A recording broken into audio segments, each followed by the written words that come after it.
was a point when I started in the automotive industry. That's where I got my start. And at the time, there weren't a lot of women that were in the micro influencer game. I accidentally created a brand for myself. And what happened is the more attention I got, the more commentary I got of how I should position myself and what I should do and how I should be and the types of jobs that I should get because of the opportunities that were coming up. And I distinctly remember leaning really far back. And it just made me shy away from being at those events and being a public speaker, even though really what propelled me there was I mean, I used to stutter. The idea of me speaking was not something I wanted to do, but I knew I wanted to share what I was learning to help other people in my position. But I pulled back completely because of other people's definitions of what I should be and what it means to be a strong player.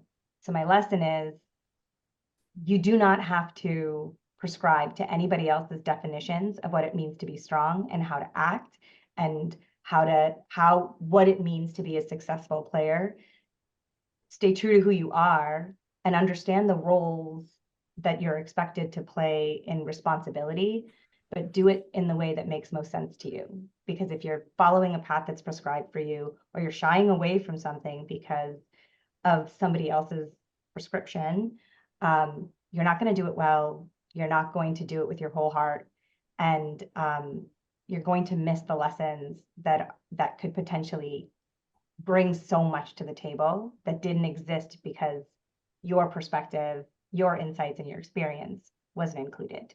So that is my lesson. I'm going to go to Katie. We haven't heard too much from you. I'd love for you for your lesson.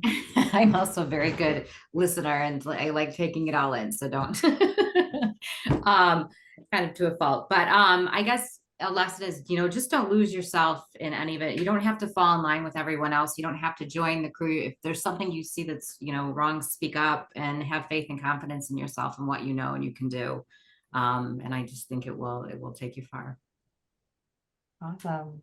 Lisa. Don't believe the myth that we were all sold when we were kids, that you can have it all and do it all.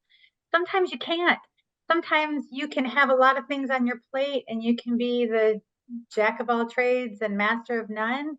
And it sometimes gets overwhelming. Sometimes you have to step back and say, is this the right time for a promotion for me? Is this the right time for me to make a strategic move in my career? Or is this the time for me to kind of step back and pay attention to my family and pay attention to the things that make me want to go to work? Why do you go to work every day? It's because, sometimes you have a family, you have things that you have to accomplish. And I just feel like for my generation, I was sold a line of goods with that. You can bring home the bacon and fry it up in a pan commercial. So for me, you guys may not even know what that is. Google it.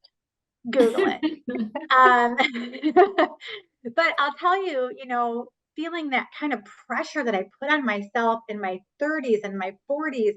And when I got to my 50s, I was like, that was kind of a waste of energy and space and placing priorities in the spots that they didn't need to be in.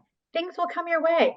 You work hard, you do your job, you take care of your family, and things have a way of working out in the time that it's supposed to happen.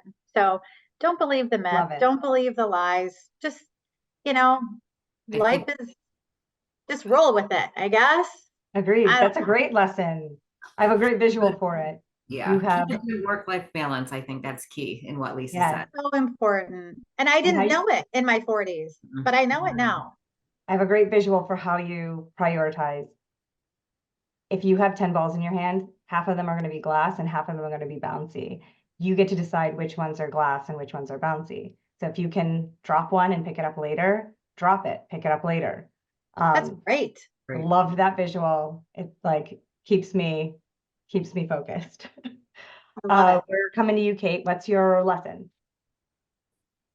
So Lisa, you kind of took a little bit of mine, but I'm going to kind of elaborate on that. I really learned a lot. I've really focused, and my lesson, I guess, to share would be compartmentalization is one of those things that I don't think we talk about enough. Everybody is so proud to multitask, and I don't believe that can be done. Maybe a few people, if Dave Wren's watching this, he'll know what I mean. But there's not many that do it well. And I really, I force myself to compartmentalize a lot, because I think that goes in line with prioritization. And I found, especially after I became a mom years ago, you know, it was overwhelming at that time and trying to get back into work, which I wanted to. But I don't know, I read this article and it stuck with me to this day. And it's just about compartmentalizing and just doing the best thing you can at that time, and then moving on to the next thing, and not trying to really do too many things at one time, because then you're never going to do it well. And you're not going to have that focus. So, you know, I really work on prioritizing my days and myself, time for me. It might be very early in the morning at this point in my life, but that's what it is. And then, you know, I prioritize and compartmentalize my day as to what I really need to get done. And if I didn't do that, then I don't know how I'd function. But it's one of those things that when I'm feeling overwhelmed, I just go right back to that compartmentalization mantra, if I will, and just say, okay, what am I going to get done the next half hour? I'm just going to focus on that, and then I'm going to work through the rest of things. And it's got me this far. So I guess I'm doing, it's working some way. So I would, that's the one thing I lean on when I really feel like, you know, it goes to Lisa saying prioritization, you know, so when I have to go run out and pick up my daughter, I'm focusing on that. And that's what I'm focusing on as much as I can. And then I go back, and while she's at practice, I'm on my laptop. I'm focusing on that, but that's what you have to do, and you make it work. And so it goes with what Lisa said. You roll with it, and you just really make sure you're putting your focus and effort into whatever you're doing at that time. I love it. Kavi, your lesson. Sure. So I strongly believe on our thoughts like shapes our reality. So stay positive, believe in yourself, commit to continuous learning. These are the key to achieve the great things. Like if we approach challenges with proactive mindsets, the possibilities are limitless. So that's my I love lesson. it. That's a good one. Noelle. I would say, you know, to not be afraid of trying something new, you know, diving head first, really taking that leap. I feel like a lot of women on this call have really had a position where it hasn't existed before. So we've had to, you know, dive in with not knowing, you know, how has this looked, who has been in this before. So really just diving in and learning new things, and just always being adaptable to changes and new things coming our way. That's a good lesson, especially the adaptability part. That's a hard thing. Lauren. Don't be afraid to be vulnerable. Also, don't cry on a webinar that's being recorded. No, do it. That was mine, Lauren. It lives forever. Ask Kim Kardashian, the ugly cry. Oh, that's awesome. The chemistry between you guys is like I undeniable. love it. Like it's great. Not you and Kim Kardashian, you and Sarah. Well, that too. Erin, we can cut that out. Go ahead, Lauren. Are you good? Love it. Yeah. Mackenzie. I think the most important thing that I've learned is to identify what's in your control in life. One thing I always have leaders under me do is the exercise of the locus of control. You have the circle that's like your total control, partial control, and then outside of your control. You have to define that for yourself. You can't let other people define that for you. And you also need to recognize that within that circle, that locus of control, there are always constants that will never change. Two very important ones would be: one, you are always in control of what you learn and how much you learn. There are no limits to that. And two, you are always in control of how you treat other people. And that is incredibly important for a leader, to just always make sure that you're thinking about other people's dignity and other people's potential and the power that they have. Those are powerful. My goodness, I have goosebumps. Yeah. Good job. Sarah, close us out. Better be really good. Yeah. No pressure.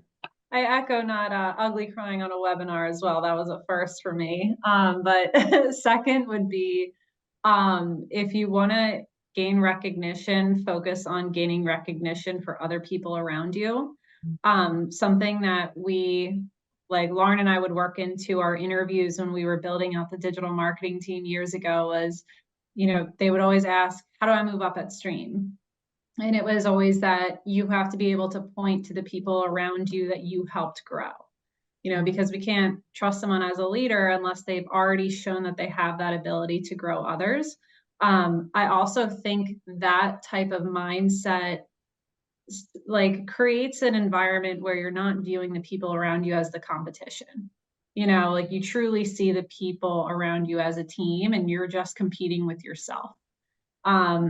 So yeah, I feel like Noelle, Lauren, Mackenzie, the three that are on the call that were in the integrated media team and still are, like they are perfect representations of individuals that started entry level and grew so many people that just worked around them at the same level or even at a level above. And how did they get there, Sarah? Subi. I will Don't stop even to love bait that. me like that.